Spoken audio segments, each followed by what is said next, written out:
Assalamualaikum warahmatullahi wabarakatuh. Pada kesempatan kali ini, kami dari kelompok AT11 akan menyampaikan materi mengenai niat, ikhlas, dan syukur. Untuk lebih lanjut, yuk mari kita simak video pembahasan berikut.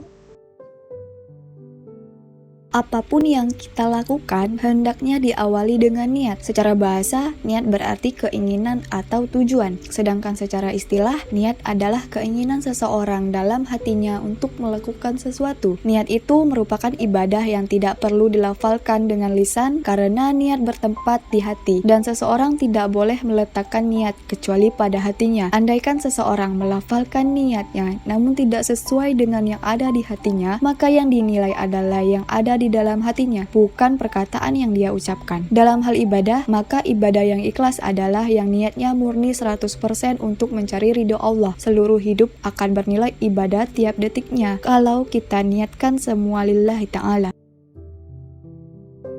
Niat murni karena Allah. Sholat dengan khusyuk, baik ada maupun tidak ada orang. Seseorang bersodakoh kepada pengemis dengan niat karena Allah tanpa diucapkan, walaupun sedikit yang disodakohkan, namun ia akan tetap mendapat pahala di sisi Allah. Niat karena Allah, namun disertai dengan keinginan dunia, dan sesuatu itu yang Allah sukai. Orang yang kerja dan menginginkan harta. Misalnya, orang yang mengajar mengaji selain untuk Allah juga untuk mendapatkan upah atau gaji demi kehidupan sehari-hari.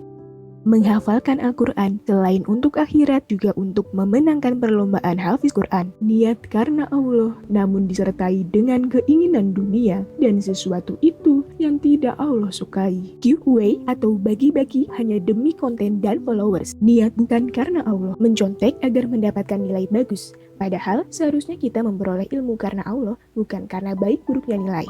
Niat beramal namun dipamerkan ke orang lain agar dipuji sebagai sosok yang dermawan. Ikhlas. Secara bahasa, ikhlas berarti murni, bersih, dan jernih. Sedangkan secara istilah, niat adalah keinginan dalam hati untuk melakukan suatu tindakan yang ditujukan hanya kepada Allah. Oh ya, ada tips nih untuk berniat agar ikhlas dalam beramal. Dicatat ya. Pertama, sungguh-sungguh. Kedua, ikhlas. Ketiga, mengikuti amalan sesuai dengan Al-Quran dan Sunnah Rasul. Keempat, memperbanyak amalan rahasia. Dan yang terakhir, menghindari atau mengurangi saling memuji. Selain tips berniat agar ikhlas dalam beramal, ada lagi yang dapat membantu kalian dalam ikhlas, yaitu hal-hal yang perlu kalian hindari. Catat ya, ini juga penting. Pertama, riya dan sumu'ah. Kedua, ujub. Dan yang terakhir menjadi ikhlas sebagai wasilah atau sarana, bukan maksud dan tujuan. Ikhlas saat orang yang kita sayangi meninggal, karena semua orang akan kembali kepadanya.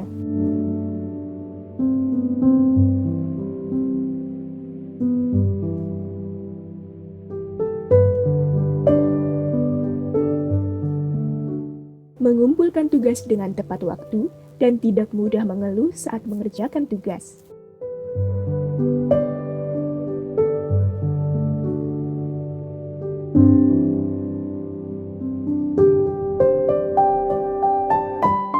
Jika sudah ikhtiar dan bertawakal, namun masih belum membuahkan hasil, kita dituntut untuk ikhlas karena Allah sudah menyiapkan skenario terbaik.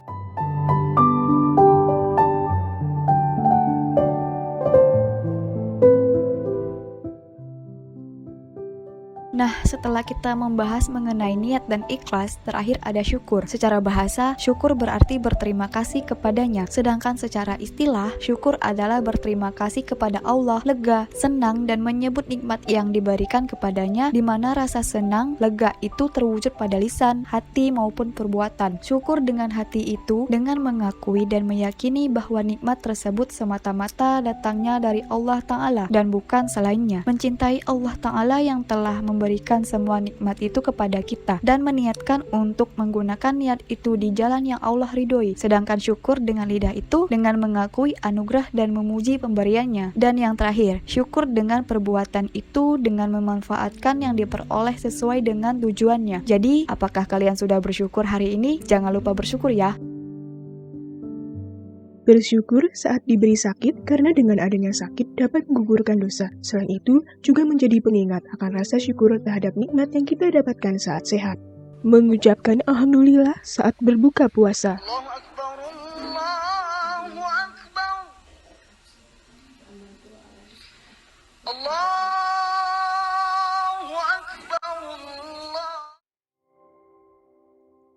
Kesimpulan dari materi yang disampaikan oleh kelompok AT11 yaitu niat, ikhlas, dan syukur sesuai dengan tema kita yaitu Shen Yoyot sebagai kaula muda agar bisa menerapkan niat, ikhlas, dan syukur dalam kehidupan kita sehari-hari, sehingga dengan demikian kegiatan apapun yang menurut kita itu berat akan terasa lebih ringan. Sekian dari kami, terima kasih. Wassalamualaikum warahmatullahi wabarakatuh.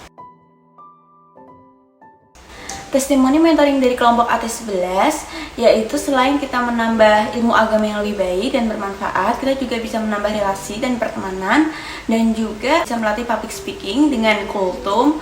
Dan untuk mentor sendiri, semoga kedepannya lebih baik lagi, lebih ramah lagi, dan lebih jelas lagi dalam menyampaikan materi.